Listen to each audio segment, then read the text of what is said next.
কেউ কি আসো, আমাদের উপকার করো, কেউ কি আসো এখানে?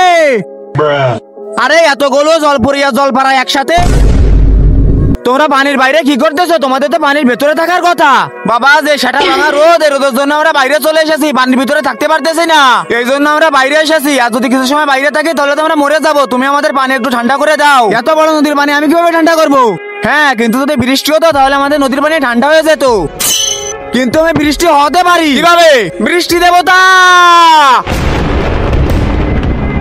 কেন ডেকেছিস আমাকে? দেবতা, এদের পানি অনেক গরম হয়ে গেছে, এদের পানি একটু ঠান্ডা।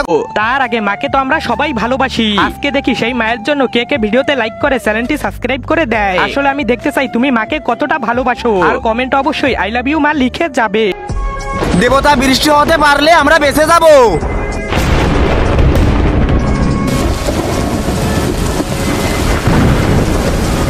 আরে এই তো বৃষ্টি হচ্ছে, এবার আমাদের পানি ঠান্ডা হয়ে যাবে, আমরা নদীতে গিয়ে থাকতে পারবো এবার। ইয়াহু, আমরা সবাই বেঁচে গেছি। আরে বাবা, এত বজ্রপাত, এরা সবাই মরে গেল, আমি তাড়াতাড়ি ভাগি।